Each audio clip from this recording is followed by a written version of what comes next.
need surgery this offseason. What can you fill us in on stuff like that?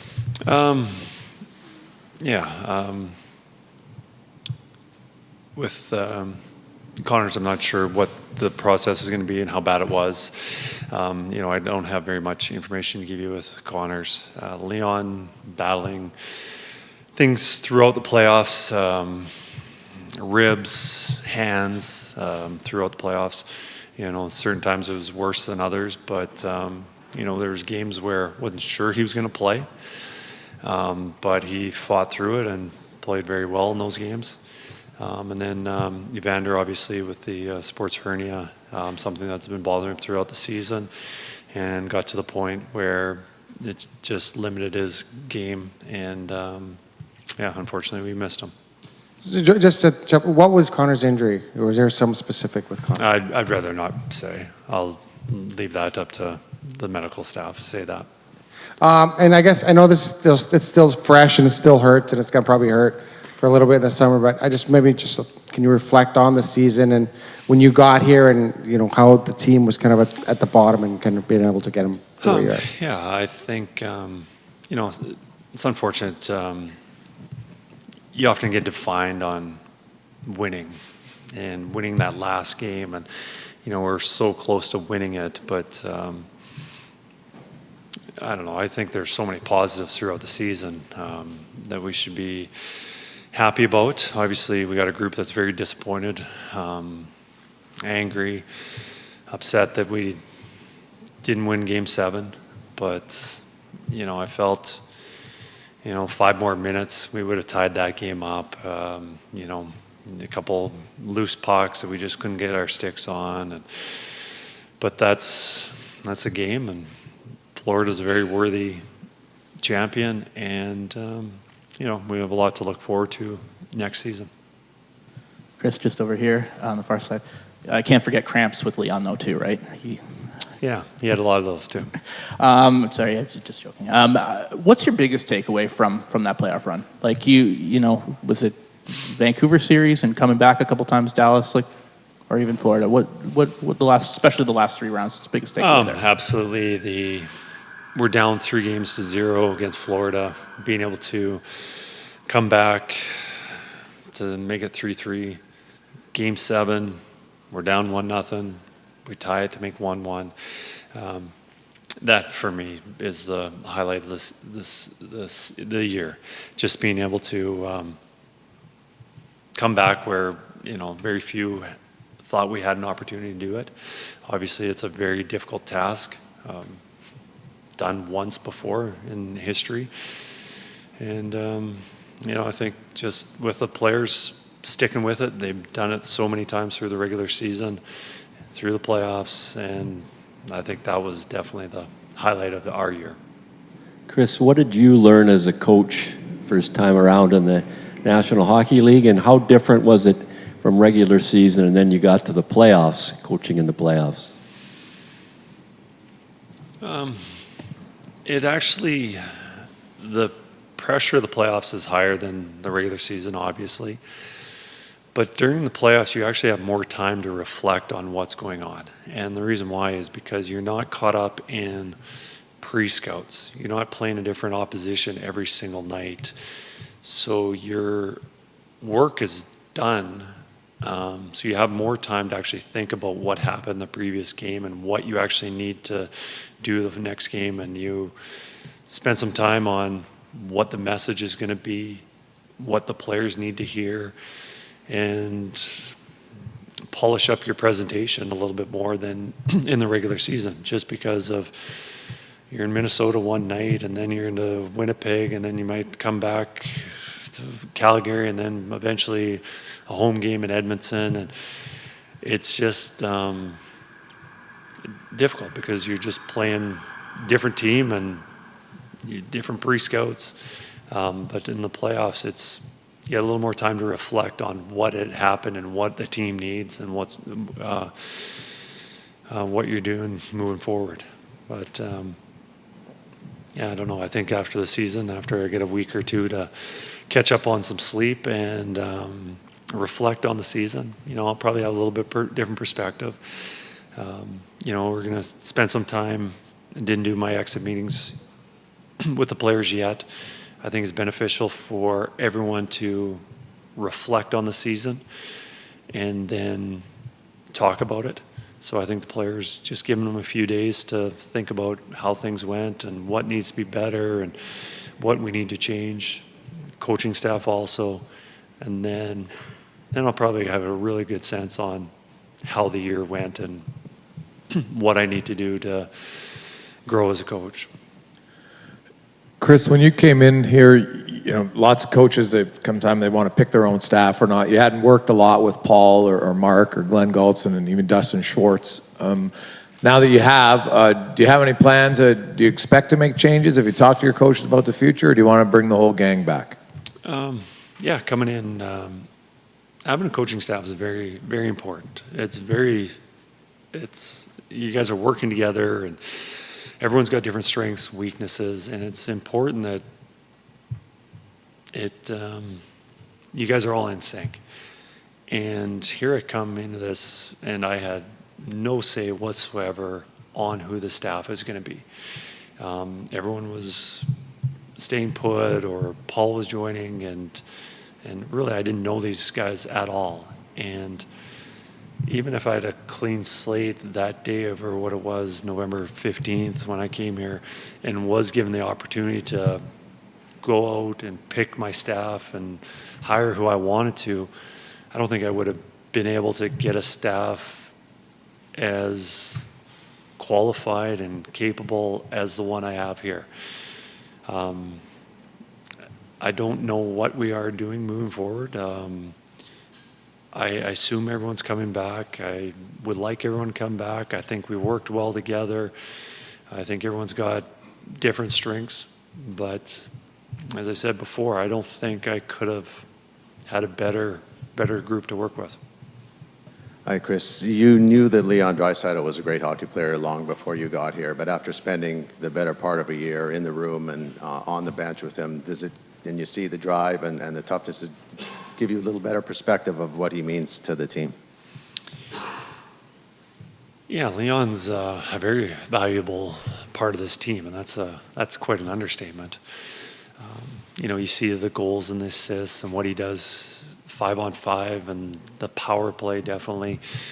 But he had a pretty good season, and I mentioned this a few weeks ago about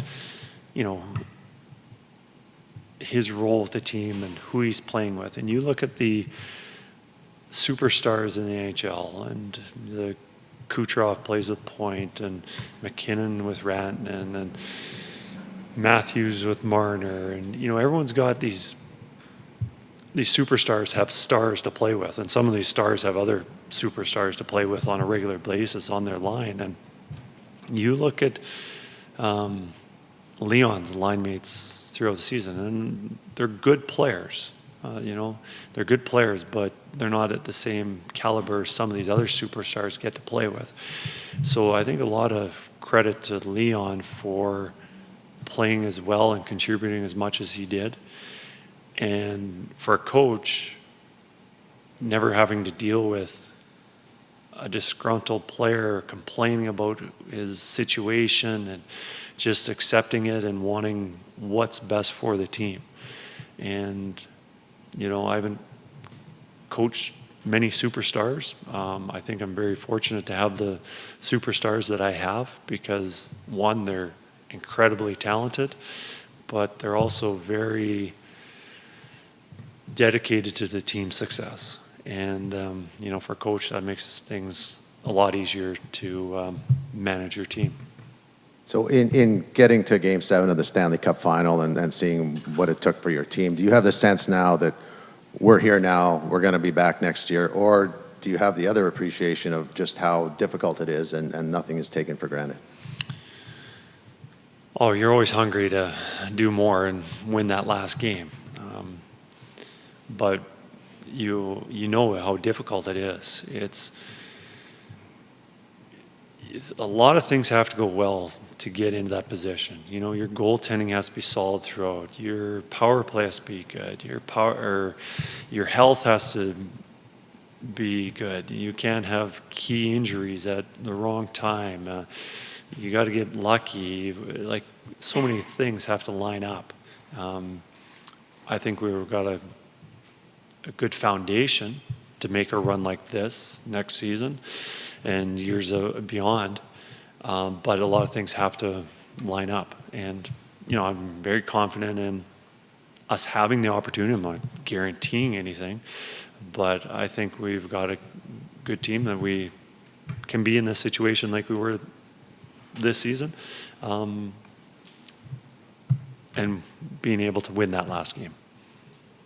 Kris, you've mentioned before how no team is exactly the same year over year.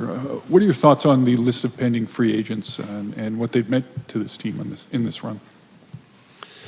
Well, we've got a lot of them, so I'm not going to point out everyone individually, but I'd like each and every one of them back. Everyone made a huge contribution, probably highlighted with that, our newfound third line there. Those three really had a lot of chemistry, outstanding on the penalty kill. They'll be sought after. I know they're all very happy to be here in Edmonton, but it's difficult bringing them back with contracts and what somebody else is offering, and they can only play for so many years and so many contracts, so they have to think about what's best for them. But I know they really liked it here, and hopefully we can bring everybody back and not just that third line. I think there's other guys, all the other guys that are unrestricted, that we want to bring back. Good afternoon, Kris. In a moment of personal reflection for you, I'd actually like to take us back to a conversation we had in California, bringing up a quote: "Prosperity is a great teacher, adversity is a greater." So I ask you, as the head coach of the Edmonton Oilers, how did the adversity that you had to endure throughout this regular season help Kris Knoblauch lead this team when the puck drops in 24-25? I think adversity makes us all stronger, and we learn from it.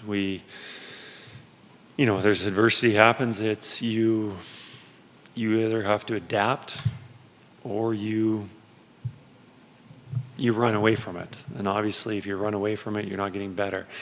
And, that adversity that we've faced as a team has only made us stronger, has made players stronger, has made me stronger. I've been able to adapt and get new ideas on how to communicate and systems and how we're teaching and all that stuff. I think it's been beneficial. But also, my first year as a head coach, there's obviously a lot of learning for me. And I think, just having the confidence of being able to do this over again. Because you come into a new league, a new team, you're not sure if what you've been doing is good enough, if you've got to adapt, if you're, obviously there's adjustments that you need to make. But, I think overall with the support I have from my coaching staff, the leadership that I had in the dressing room, made my job a lot easier. And now that I've seen how the season went, I'm very confident on how the season's going to go next year. And most of that confidence is knowing the players that are signed that are returning. And how confident are you that the Edmonton Oilers will be back on the... I said before, there's so many things that have to line up. The injuries, you got to be playing well at the same time. The goaltender you're facing, how well he's playing. It's just, there's so much up in the air. And you can have a good team and things can fall short. And, I look at Game 7. I thought we were in a position to win that game. I thought some bounces, some other things that happened, we could win that game. Didn't happen. But I'm very confident that we'll have a team that can compete and get to this stage again next season. Kris, so much has been made of your demeanor behind the bench and how calm you are. What was the moment this season that almost rattled you? I don't know, probably the last few minutes of the Dallas series, where we were just holding on and defending and spending a lot of time in the defensive zone. There was a moment of great relief when that final buzzer went. But, for me to be yelling and screaming and I don't know, I've got it. I don't know, what you see on the outside sometimes is often a lot different than what's going on inside. But I've learned coaching that when the coach takes over and is yelling and screaming and doing things out of character, it's just distracting for the players. I think it's important that the game is about the players. The coach does so much work to prepare them through practices and presentations and teaching. But during the game, it's about them playing and what position can they be in to be at their best. And I felt that behind the bench, kind of sitting in the background and, not doing anything too drastic is best for them. One last question from me. What was it like coaching against a guy who's coached 1,800 games in the Stanley Cup final, Paul Maurice, who has been around a long time, and this was your first kick at the can? I don't know. I think there's a lot of good coaches around the league, obviously, and there's only 32 positions here, and there's a lot of good quality coaches, whether it's their first year or 18th year, whatever it is. I don't think just because of the games, I didn't feel intimidated by it at all. I just knew that, it doesn't like Pete DeBoer or Talkett, those are good coaches, and so is Paul. So I've just thought about my team and what I needed to do. I didn't think about what was going on the other bench.